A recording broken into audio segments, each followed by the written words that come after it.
So for this next segment, what I wanted to do is I've attached the articles that I had the abstracts from. It's very interesting. They kind of got the title wrong in the first article.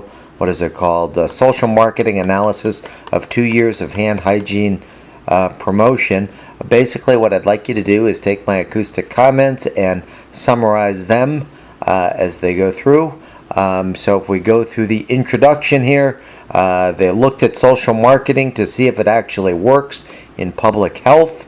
That was the idea of the intro. So they wanted to see, does this work for hand hygiene? Washing your hands, which is the number one behavior in stopping the spread of diseases. So in this particular, what does it say, systematic review, in a systematic review, what you do is you get all the articles. So they did a comprehensive literature review for about 10 years and tried to find everything they possibly could, and that's what the method section basically says.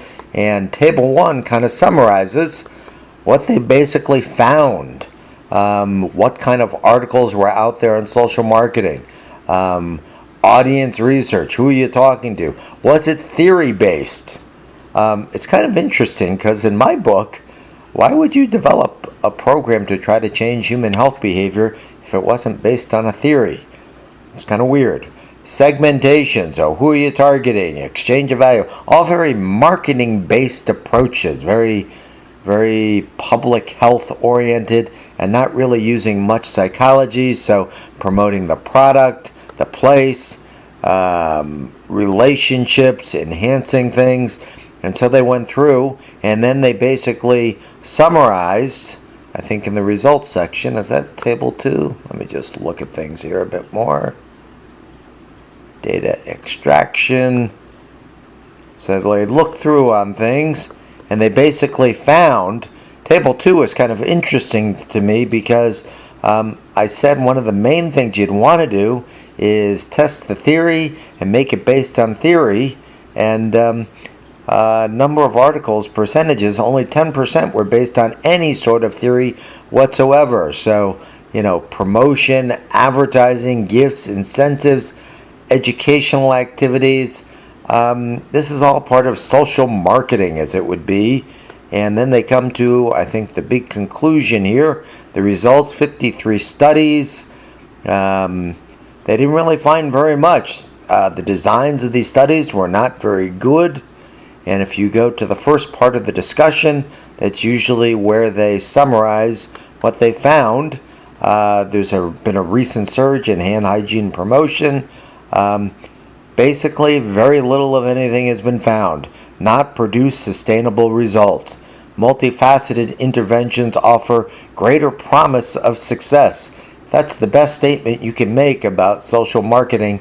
That's why social marketing doesn't work. And so it's good to get the word out. And once again, public health is very cheap and easy to get the word out to a lot of people. But basically, you're making people aware of things. That's not going to change health behavior. So let me move the agenda to a second article. And I got to say, I'm a little biased on the second article. If you look at it, it was my research. I was interested in health behavior change. So kind of came up with my own program. While I was in Illinois, worked with a bunch of students, some faculty members, some people in the Department of Public Health, and we basically did, if you look at the introduction, you notice there was a literature review. And I've got my idea of my 3-factor model of behavior change, things about the participants, the structure of the program, and the techniques. So my approach is based on my own behavior change theory. And I basically found in the literature review, nobody really based very much on theory. They usually have public health people come in and just lecture. Lecturing is not really an evidence-based form of teaching. So we worked with the theoretical framework, and what we basically did with the method was we basically went in once a week to 19 different classes, first grade classes. I thought it was actually second grade. Oh, yeah, second grade classes in Rockford, Illinois, where I was a professor from 91 to 07.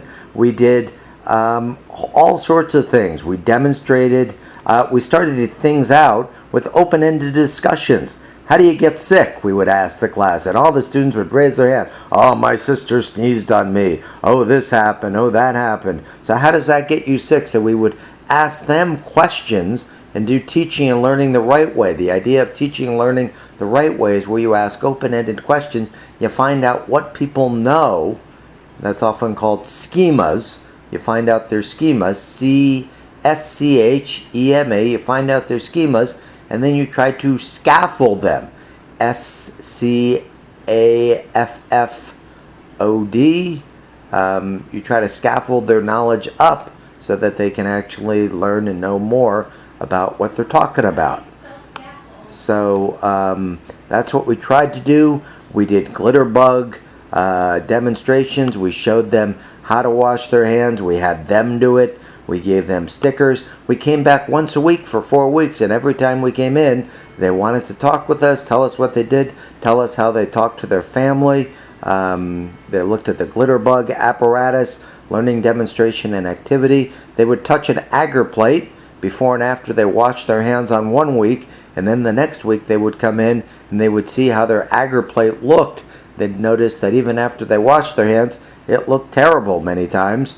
So that would get them to change behavior. This is a health psychology approach, individually based, so people could learn and then maybe teach others. And we found significant reductions in how they were actually attending school. They were actually not nearly as absent from school with the results. So our approach was basically looking at a behavioral approach, doing good approaches to teaching and learning, interactive activities, giving them stickers for good behaviors, but the teaching and learning is the key thing with our program. So behaviorally based, theory based is best.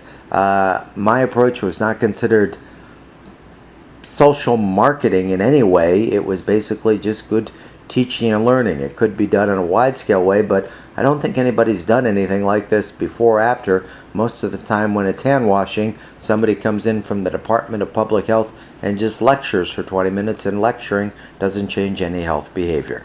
Alright, so see if you can summarize some take-home points from this and the article, and hopefully you found it compelling and it was fun to do.